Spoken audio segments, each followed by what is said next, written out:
Hello, in this video we will discuss about the GPCR, PLC and Ip3 inositol 3-phosphate and diacylglycerol and pkc signaling pathway we will discuss in this video.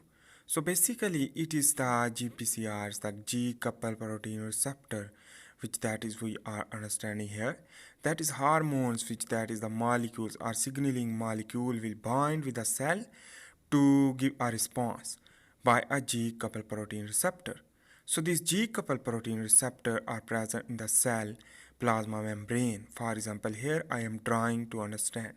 So the GPCR is the G coupled protein receptor is the uh, trimeric subunit of the intracellular, while the extracellular contain a binding domain, while the cytoplasmic domain is used for the signal. So the binding domain, the GPCR, the G coupled protein receptor, which that means the bind or something or some signaling molecule. Inside is the alpha subunit, beta and gamma. This subunit is attached with the plasma membrane as well as with the GPCR, with the binding receptor. So after this, alpha subunit contain a GDP, guanosine diphosphate. So the heterotrimeric G protein is a G alpha different in different cells. So it means each cell contain a different type of G alpha subunit. So in this way, after the binding of the signaling molecule, the internal conformational change will be occur, which that is lead to a convert the GDP will with the GTP, guanosine triphosphate. So the alpha subunit will be detached due to the loose affinity by the binding of the GTP. So this affinity will be loose due to this activity as well as with the binding of the ligand. So this ligand. So basically here is the GDPs come from the GTP, which that GTPs come from the GDP. So here you can see in the Krebs cycle of the mitochondria, which that is produce the GTP from the GDP during the Krebs cycle. So that means the GTP is also converted into the GTP ATP from the ADP. So you can see that here you can see that ADP will convert into the ATP. So that is used for the energy also. But this is the rare case, and the mostly GTP is used for the signaling molecule for the response. So here is after the detachment of the alpha subunit, which that means will bind with the plasma membrane. So we will understand the Ip3 signaling pathway. So the inositol triphosphate. So here is after the releasing basically will bind with the plasma membrane and the phospholipase. Basically the PLC is the phospholipase.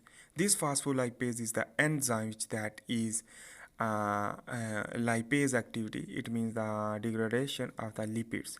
So this enzyme will be bind with the alpha subunit, and this binding to become active, and this active formation to become a PIP or pip3 pip2, which that is diacylglycerol formation, which that means the sugar molecules is contain a 3-phosphate group, but the 1-phosphate group is attached with the diacylglycerol. So you can see here, here is the binding with the phospholipase enzyme. So the PLC, the phospholipase enzyme. So it means that diacylglycerol basically is the diacylglycerol is the non-polar. So it means it is present in the plasma membrane. So the pip2 will be formed. This pip2 is basically after the detachment of the pip2 from the DAG, so it will be converted into the Ip3 or pip3.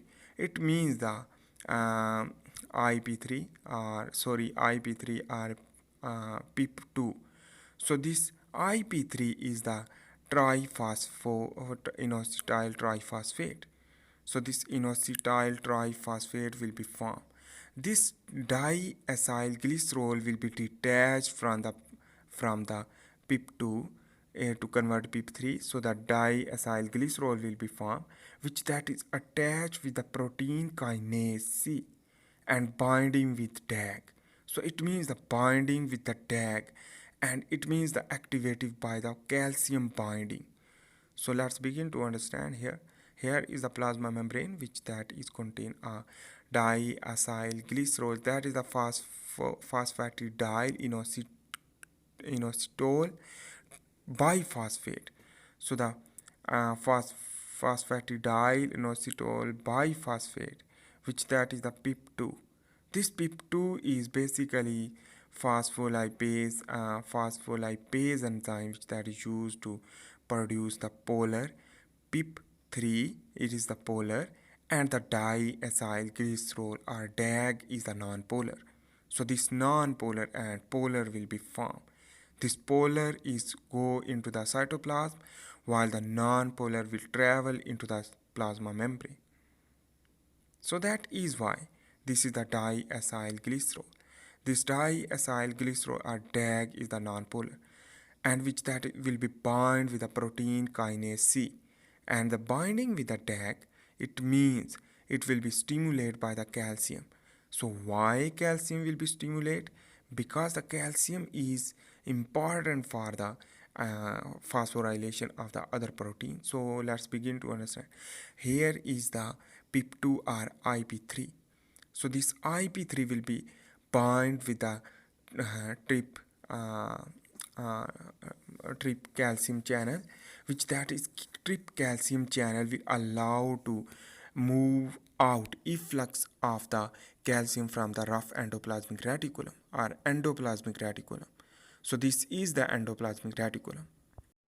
So important thing is that when calcium rise in the cytoplasm, in the cytoplasmic calcium will be bind with the protein kinase C.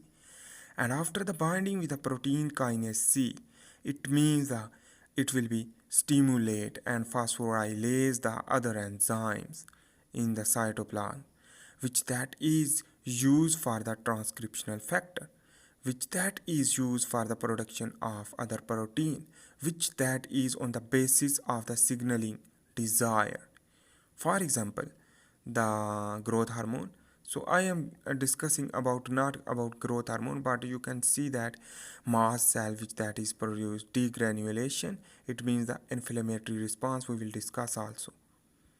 So here is the calcium will bind with the protein kinase C, and this binding with the DAG basically is phosphorylation of the protein, and the different protein will be phosphorylase. The cascade of the phosphorylation will be occur, and this cascade of the phosphorylation will become a transcriptional factor in the cytoplasm. And after the transcriptional factor in the cytoplasm will move into the nucleus. After the movement into the nucleus will bind with the specific genes, because it is transcriptional factor is the specific, it means it will be bind with the DNA with a specific gene to transcribe the messenger RNA. This is known as the transcription. After the transcription, the messenger RNA will move out from the nucleus to go cytoplasm to translation of the protein. So this is the mechanism for the GPCR, PLC and Ip3 inositol triphosphate and diacylglycerol formation, as well as the protein kinase C, and this is the signaling pathway tool. So let's begin to understand the immune cell, for example. So the mast cell is the degranulation due to the inflammatory molecules will be bound with the mast cell, for example with the mast cell. So that is the immune cell. It is a leukocyte, and it is the white blood cell class of the mast cell. So that is produce the histamine and substance P. This is the inflammatory response. It means the substance P and histamine is used for the vasodilation as well as the pain inhibition. So the next one we can say that in the trachea during the breathing is the serotonin will be produced bind with the as a signaling molecule with the tracheal cell. After the binding with the tracheal cell, the calcium will be rise, and after the rising of the calcium, it means the bones are not present. So that means it is the uh, calmodulin is the protein. This calmodulin is the protein in the trachea. So that is, you can see here is the calcium bind with the calmodulin, which that is activate the MLCK, which that is MLCK is the protein which that is convert into the MLCK on from the off due to the activation by the calmodulin.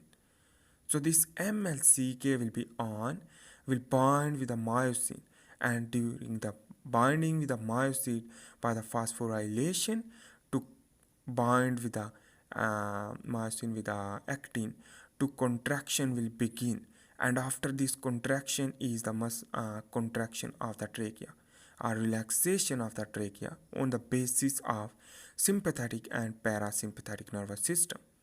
While on the other hand, the insulin signaling, if we will talk about, so the here is the beta cell, which that is glucose enter to stimulate the insulin, which that is bind with the G protein couple receptor. So this is the insulin, for example, will bind with the any cell.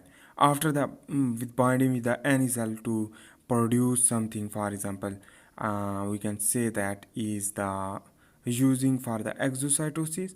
It is the another things we which that is we are discussing, but it is the exocytosis due to the same reaction, but this is the rare.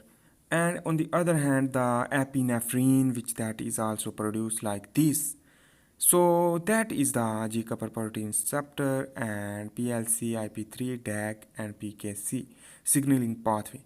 So I hope you make sense about that. If you have any confusion, so please comment below. So thanks, bye.